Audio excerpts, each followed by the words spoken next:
Before the break, we saw how the classes were split. The bikes and the riders for the classic pre-75 are ready. The bikes at the time were still dominated by European brands like CZ, Maiko, Husqvarna and Baltico.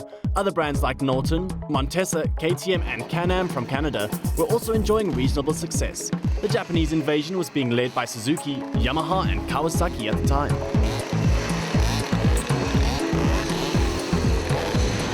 Let's have a look at some features for a bike in this class.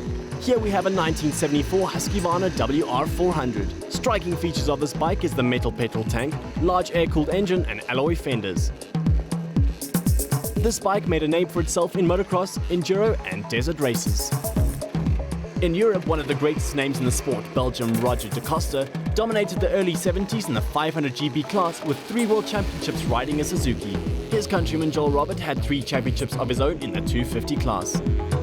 In the USA, the European imports were still showing the Americans around the track, but the Americans were not going down without a fight. The great names at the time were Pierre Karsmarkers, Brad Lakey, Gary Jones, Tony DeStefano, Marty Tribes and Jim Wynot. My name's Dave Bevan. I'm from Port Elizabeth, down on the coast.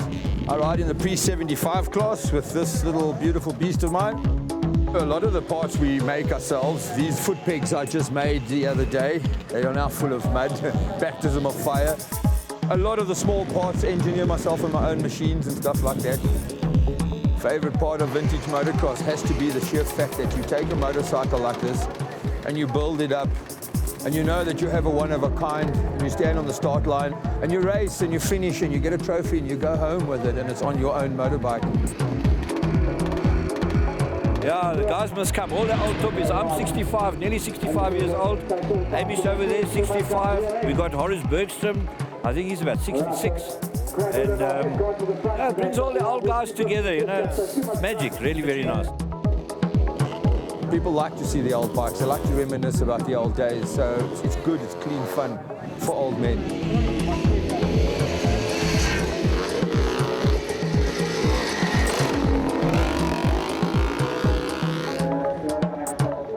Lining up now are the riders for the pre-80 class. The bikes of the time were experiencing a shift. The Japanese bikes were doing well in the 125 and 250 classes, while European brands still dominated the open classes with Maiko, Husqvarna and CZ. That's until Yamaha brought out a full 500cc bike. Let's have a look at some features for a bike in this class. Here we have a 1979 KTM 390 OR. The bike has left-hand sidekick starter. Brakes at the time were still drum front and rear. Plastic was the material of choice for the fenders and mudguards.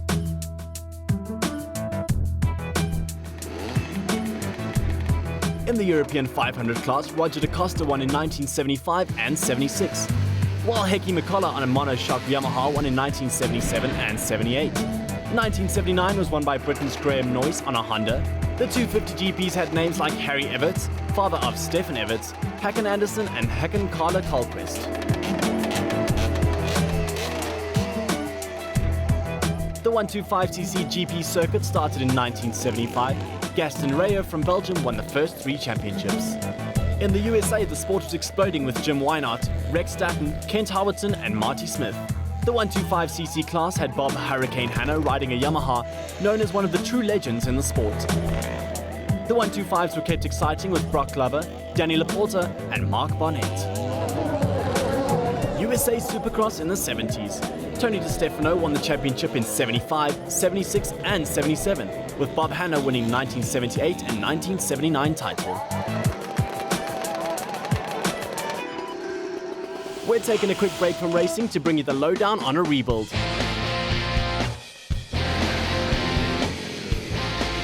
Often I get asked the question, where do I find a bike?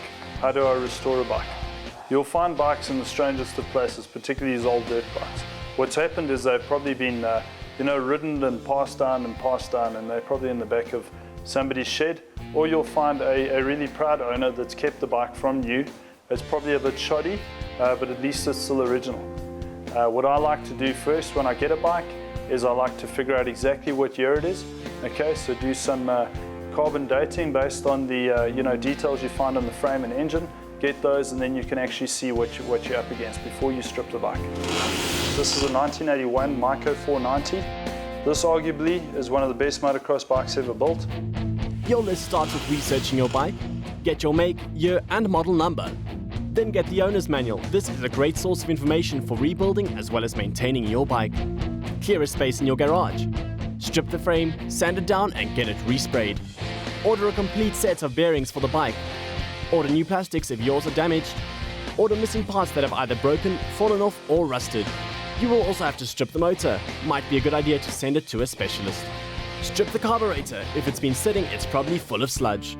Strip the suspension. New oil, bearings and seals are probably needed. Strip the wheels. Replace the spokes. They may have become a little brittle. Once you have all the new parts together, start your rebuild. And a new bike, if you go and get a new motocross bike, you'll be paying anywhere between 70 to 85,000 Rand. Whereas for 30,000 Rand, you can have a collector's piece, you can get on the track, you can run around the track and have heaps of fun.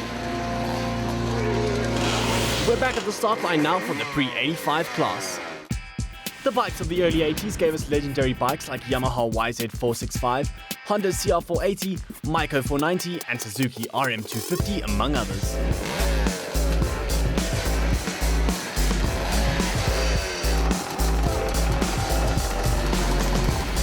Let's have a look at some features for a bike in this class. Here we have a 1981 Maiko 490 MC GS. This specific model has a massive motocross engine in an enduro chassis. While other manufacturers were having teething problems with their monoshock design, Maiko stuck to the tried and trusted twin shock design with great success.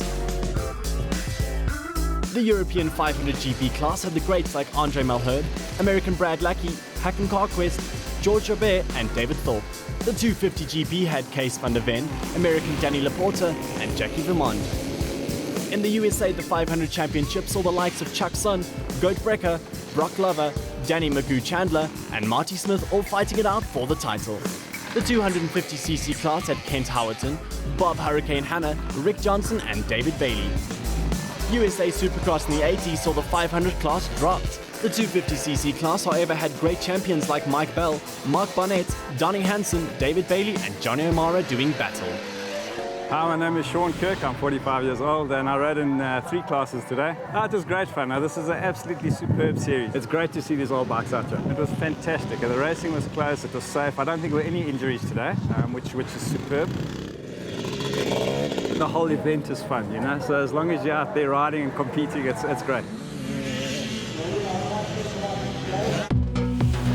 Last but not least, the final class to make to the start line is the GP Pre-90. Europe was dominated by Honda as they won every open class championship from 85 to 89 with riders like Dave Thorpe, Andre Malherbe, Eric Abours and George Jobert. Let's have a look at some features for a bike in this class. Here we have a 1985 Honda CR250. Striking features of this bike are the hydraulic front disc brakes, adjustable front suspension, powerful water-cooled 2-stroke engine, monoshock rear suspension, and an ergonomic layout that set the standard for all modern bikes. In the USA, the excitement still remained in the outdoor open class with legends Brock Glover, David Bailey, Ricky Johnson, Jeff Stanton and Jeff Ward fighting it out. The 250cc class was also hard fought with great riders like Johnny O'Mara, Ron Leishon and Damon Bradshaw.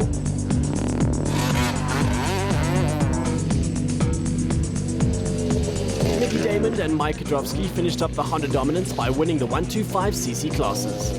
USA 250cc Supercross in the 80s had all the top riders compete in this series and produced championships for Jeff Ward, David Bailey, Rick Johnson and Jeff Stanton.